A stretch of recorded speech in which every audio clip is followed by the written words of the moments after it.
Hola, ¿qué tal chicos? Bienvenidos a su tercer clase de matemáticas. La clase pasada estuvimos viendo los ángulos en los cuadrantes y la manera en la que se trazan de cierta manera.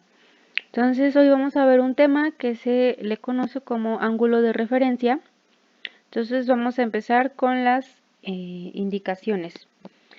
Entonces, según el cuadrante donde esté el lado terminal, recuerden que el lado terminal es donde termina el ángulo. De un ángulo en posición normal, la medida por su ángulo de referencia está dado por los siguientes puntos. Entonces, el primero, el ángulo de referencia va a ser igual al ángulo que tú estás buscando si el ángulo de referencia está ubicado en el primer cuadrante. El segundo ángulo de referencia va a ser igual a 180 menos el ángulo que estás buscando si el ángulo de referencia está ubicado en el segundo cuadrante. El tercer caso es cuando el ángulo de referencia va a ser igual al ángulo que estás buscando menos 180. Esto pasa cuando este ángulo de referencia está ubicado en el tercer cuadrante. Y el último caso es cuando el ángulo de referencia es igual a 360 menos el ángulo. Esto ocurre cuando el ángulo de referencia está ubicado en el cuarto cuadrante. Entonces, si se fijan, tenemos un caso para cada uno de los cuatro cuadrantes. Entonces, ¿cómo podemos utilizar este ángulo de referencia para calcular el valor de otras razones trigonométricas? Entonces, primero tenemos que seguir estos cuatro pasos. Hay que determinar el ángulo de referencia, es decir, con estas cuatro condiciones que tenemos aquí, hay que determinar cuál es nuestro ángulo de referencia. Después tenemos que encontrar el valor de la razón trigonométrica que se nos indique para este ángulo de referencia. Luego vamos a determinar el signo de la razón trigonométrica según el cuadrante en el que se encuentre. Recuerden que la clase pasada se hizo una pequeña tablita en el que decía el signo y el cuadrante correspondiente a cada razón trigonométrica. Entonces, como cuarto punto, tenemos que el valor de una razón trigonométrica del ángulo es igual al valor para el ángulo de referencia anteponiendo el signo de θ correspondiente según el cuadrante donde está su lado terminal. Es decir, que el valor de θ va a ser igual al ángulo de referencia con el signo del cuadrante donde está su lado terminal. ¿De acuerdo? Entonces son estos pequeños pasos y vamos a hacer un ejemplo para que entiendan un poco más cómo se hace. Entonces, el primer ejemplo nos pide encontrar el valor de la tangente de 310. Entonces, para hallar el ángulo de referencia, en caso de que θ sea mayor que 360, se le restan múltiplos de 360 hasta reducirlo a un ángulo comprendido entre 0 y 360. Y se aplican las fórmulas correspondientes. Este no es nuestro caso, porque el valor que buscamos es de 310, que es menor que 360. Y el otro caso que tendríamos es si se trata de un ángulo negativo, se le suman los múltiplos de 360 hasta reducirlo a un ángulo comprendido entre 0 y 360. Y después se aplica la fórmula correspondiente. Entonces, estos dos casos son especiales. Cuando el ángulo es mayor a 360 y cuando el ángulo es negativo. Pero para nuestro ejemplo vamos a utilizar la parte anterior. Entonces, si nos fijamos, nuestro ángulo de referencia se encuentra en el cuarto cuadrante. Entonces, regresando un poco, cuando nuestro ángulo de referencia está ubicado en el cuarto cuadrante, nuestro ángulo de referencia va a ser 360 menos el ángulo. Entonces aquí tenemos que nuestro ángulo de referencia es igual a 360 menos el ángulo que se nos pide. Haciendo esta resta, nuestro ángulo de referencia sería igual a 50. Entonces, tenemos que eso nos pide la tangente de 310. Entonces tenemos la tangente del ángulo va a ser igual a menos la tangente del ángulo de referencia. Aquí si se fijan, este menos corresponde a que la tangente es negativa en el cuadrante número 4. Por eso le ponemos este menos. Entonces, la tangente del ángulo de referencia, que en este caso es 50, sería menos 1.1917. Entonces, la tangente del ángulo θ, que sería 310 en este caso, va a ser igual a menos 1.1917. ¿De acuerdo? Si se fijan, solo tienen que fijarse dónde se encuentra su ángulo de referencia, en qué cuadrante está, y de ahí seguir las reglitas que menciono en la diapositiva anterior.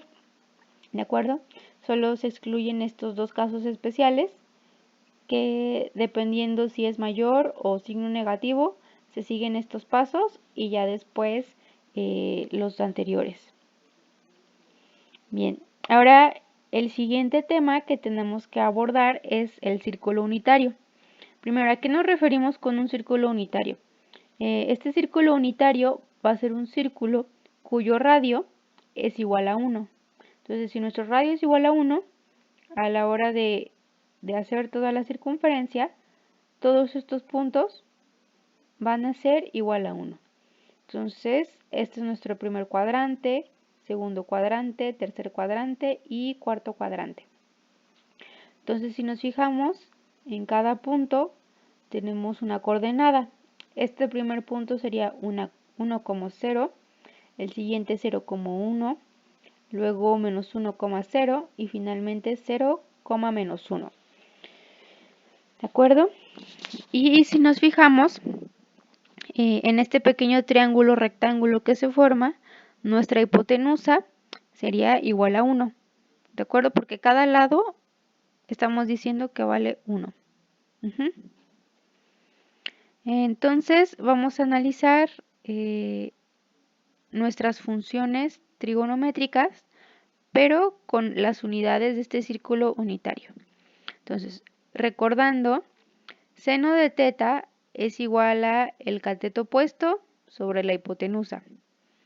En este caso, el cateto opuesto, de acuerdo a este ángulo, sería esta parte de aquí, que corresponde a las y. ¿Sí? Por lo tanto, nos quedaría y entre 1, porque la hipotenusa ya dijimos que vale 1. Entonces, podemos decir que y es igual a seno de θ. Ahora, coseno de θ es el cateto adyacente sobre la hipotenusa. Respecto a este ángulo, el cateto adyacente es x. Entonces, la hipotenusa igual es 1, sería x entre 1. Por lo tanto, x va a ser igual al coseno de θ. Ahora, la tangente es el lado cateto opuesto sobre cateto adyacente, que sería y sobre x. Por lo tanto, la tangente va a ser y sobre x igual a seno sobre coseno, porque aquí dijimos que y es igual a seno y x es igual a coseno. Entonces, tangente es igual a y sobre x o seno sobre coseno. Entonces, aquí ya estamos escribiendo de otra manera cuánto vale x y cuánto vale y. Muy bien. Entonces, ahora vamos a estudiar el valor de las razones para los ángulos cuadrantales. Si recuerdan, los ángulos cuadrantales son aquellos que se forman en los cuadrantes. Entonces, nuestro primer valor es para 0. Entonces, si el punto P está sobre el eje X positivo, entonces el valor de θ va a ser igual a 0. Entonces, digamos que nuestro ángulo termina aquí, por lo tanto es 0. Entonces, en este caso, tendríamos que x vale 1 y y vale 0. ¿De acuerdo? Entonces, regresando un poquito, si x vale 1 y y vale 0, entonces aquí tendríamos un 0 y aquí tendríamos un 1. Por lo tanto, seno de 0 va a ser 0 y coseno de 0 va a ser 1. Y tangente de 0, recuerden que es seno entre coseno, nos quedaría 0. Entonces, si se fijan, lo único que se hizo fue sustituir los valores de x y de y en estas relaciones que obtuvimos anteriormente. ¿De acuerdo? Ahora lo mismo, ahora nos piden los valores para 90 grados. Estos 90 grados suceden cuando el lado terminal está sobre el eje Y. Entonces, cuando el lado terminal está sobre el eje Y vale 1 y x va a valer 0. Entonces, igual, regresando a las mismas definiciones, tenemos que y vale 1 y que x vale 0. ¿De acuerdo? Entonces, en este caso, tangente de 90, como tenemos 0 entre 0, no va a estar definida. De hecho, déjenme revisar rápido una cosa.